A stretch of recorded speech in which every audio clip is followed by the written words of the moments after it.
Madame la députée, Monsieur le Président du comité scientifique, Madame la directrice, chère Christine, Mesdames et Messieurs, c'est vraiment avec un immense plaisir et beaucoup d'honneur que je vous accueille ici aujourd'hui. Je tiens à remercier le ministère de la Santé et de la Solidarité de nous recevoir dans cette salle prestigieuse.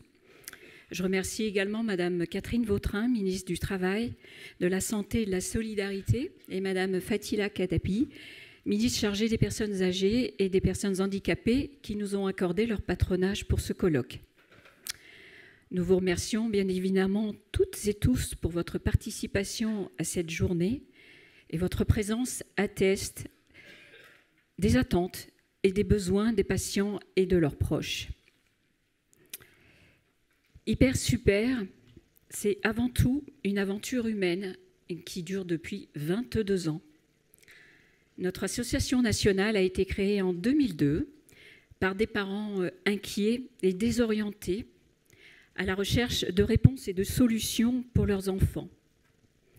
Actuellement, Hyper Super TDAH France compte 6 800 adhérents et en tout, environ 19 000 personnes ont adhéré depuis sa création. En 22 ans, grâce à l'engagement et la persévérance de Madame Christine Gétin, que je salue du fond du cœur aujourd'hui, présidente historique jusqu'en 2023, et de nos bénévoles auprès des familles et des personnes concernées, de nombreux progrès ont été accomplis pour le TDAH, notamment en termes de reconnaissance de ce handicap invisible et de l'offre de soins. Cependant, lorsque j'entends encore aujourd'hui que le TDAH est à la mode, parfois même qu'il n'existe pas, je l'ai encore entendu hier soir, franchement, je ne peux être qu'exaspérée, profondément. Il reste encore du chemin à parcourir pour mettre fin aux idées reçues, aux croyances, voire aux idéologies qui font encore beaucoup de mal. Le TDAH, qui concerne quand même 2 millions de personnes en France, est un sujet sérieux qui nécessite d'être abordé et traité par des spécialistes reconnus avec la participation des personnes qui le vivent au quotidien. Ce sera le cas lors de cette journée. Aujourd'hui, la parole est aux proches et aux patients, aux scientifiques, aux experts et à ceux qui contribuent aux politiques de santé. Un programme vous a été remis à votre arrivée. Nous aborderons la structuration du parcours de soins de l'enfant à l'adulte, ainsi que la scolarité, l'accompagnement des adultes et l'emploi, car non, le TDAH ne s'arrête pas à 18 ans. Je passe maintenant la parole au docteur Michel Le Cendreux, président de notre comité scientifique, qui nous accompagne depuis le début. J'en remercie vraiment sincèrement les membres, dont les contributions et leur soutien quotidien nous sont extrêmement précieux. Bonne journée à tous. Michel. Merci beaucoup, Madame la Présidente. Donc, Monsieur le délégué interministériel, Madame la sénatrice, Madame la députée, Madame la Présidente, Madame la directrice qui parle là, qui bavarde, Mesdames et Messieurs. Mais ça, on aura toujours ce problème, non?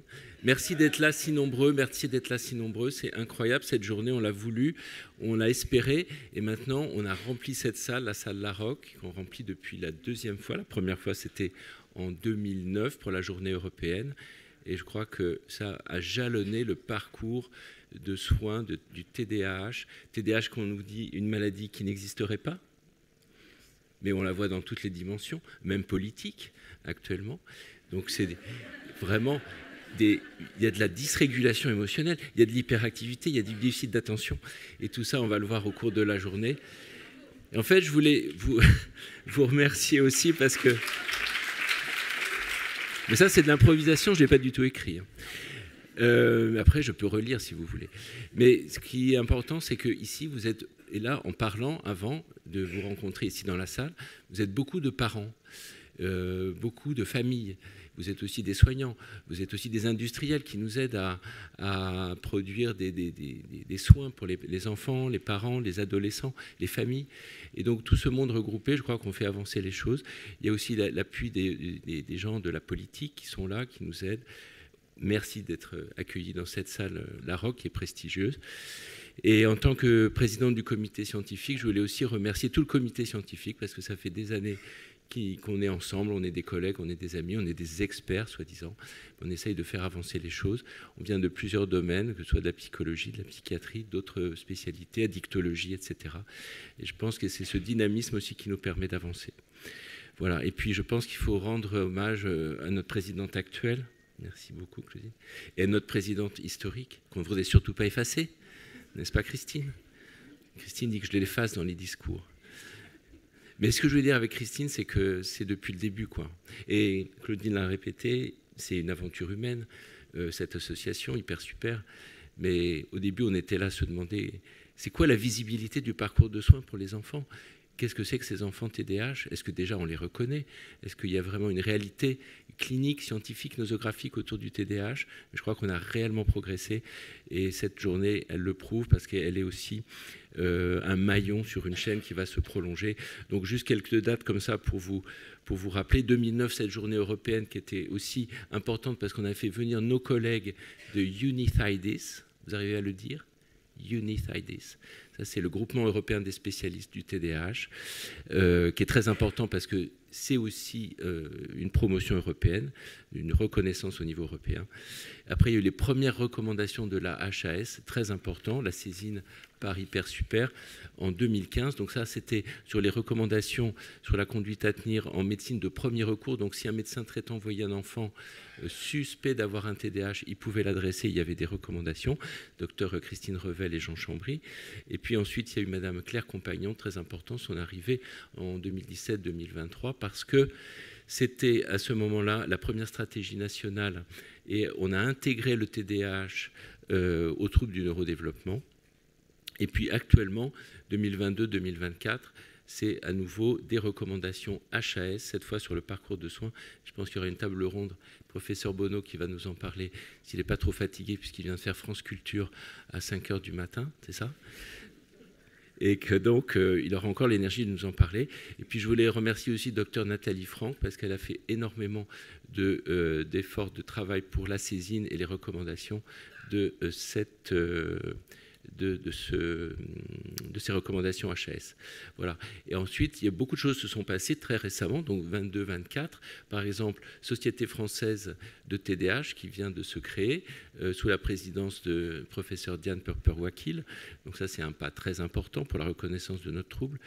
Et puis, il y a eu des choses qui ont facilité le parcours de soins, arrêt de la prescription initiale hospitalière, ça c'était important, c'était demandé, et puis remboursement pour les adultes, donc beaucoup de choses autour de l'adulte. Et c'est cet après-midi le professeur Franck Bellivier qui viendra nous en parler, qui n'a pas pu être là ce matin, mais qui est délégué ministériel à la santé mentale et à la psychiatrie. Voilà, il sera parmi nous cet après-midi. Et puis là, maintenant, on va se tourner vers l'avenir, donc avec le docteur Étienne Pau, qui est médecin de santé publique et spécialiste en addictologie, et qui pilote la stratégie actuelle, stratégie nationale pour les TND, donc c'est la deuxième stratégie nationale, et dans lequel le TDAH, effectivement, a tout à fait sa place, associé à l'autisme, associé aux troubles du développement intellectuel et au 10. Donc je remercie beaucoup d'être présent parmi nous aujourd'hui pour ouvrir la journée. Mais je crois que juste avant de lui passer la parole, on a une petite vidéo, très courte, de Madame Fadila Khattabi, qui est ministre chargée des personnes âgées et des personnes handicapées. Monsieur le délégué interministériel, cher Étienne Pau, Madame la présidente de Hyper Super TDAH France, Monsieur le président du comité scientifique de l'association, bien le bonjour à toutes et tous. Je participe actuellement à la réunion des États signataires de la Convention internationale pour les droits des personnes en situation de handicap au siège de l'ONU, à New York. Et je suis désolée de ne pas être avec vous pour ouvrir ce colloque. Mais je tenais à vous adresser ces quelques mots. Tout d'abord, je tiens à vous témoigner de l'engagement du gouvernement pour les troubles déficits de l'attention avec ou sans hyperactivité. Ils font partie intégrante de la nouvelle stratégie nationale 2023-2027, alors que la stratégie précédente se concentrait davantage sur l'autisme. Les troubles du neurodéveloppement sont vraiment entendus dans leur ensemble et nous irons donc plus loin avec les personnes avec TDAH. Nous irons plus loin sur les thèmes que vous avez précisément retenus pour la journée d'aujourd'hui. Je pense en premier lieu au diagnostic, à la fois celui des enfants, mais aussi le diagnostic à l'âge adulte. Le président de la République l'a signalé lors du lancement de cette deuxième stratégie nationale. Nous devons agir plus fermement sur la situation des adolescents et des adultes qui n'ont pas pu bénéficier d'un diagnostic précoce, qui ont vécu une errance diagnostique et qui ne sont parfois pas encore diagnostiqués et ne bénéficient donc pas d'accompagnement adapté. Nous agissons également pour une meilleure structuration des parcours de soins et de l'accompagnement des parents et des proches. Pour les enfants, il y a également la question de la scolarisation, des recommandations aux enseignants et des moyens de contribuer à la réussite scolaire. Pour les adultes, vous aborderez également le sujet de la conciliation entre vie professionnelle et vie de famille. Je voudrais vous remercier pour l'organisation de cet événement très complet dans ses thématiques et ses perspectives donc, et remercier toutes les personnes, les psychiatres, psychologues, spécialistes qui interviendront aujourd'hui. J'en profite pour saluer enfin le travail des professionnels du médico-social qui accompagnent les personnes concernées tous les jours et dont l'engagement est au cœur de notre réussite. Merci à toutes et tous et je vous souhaite un très bon colloque.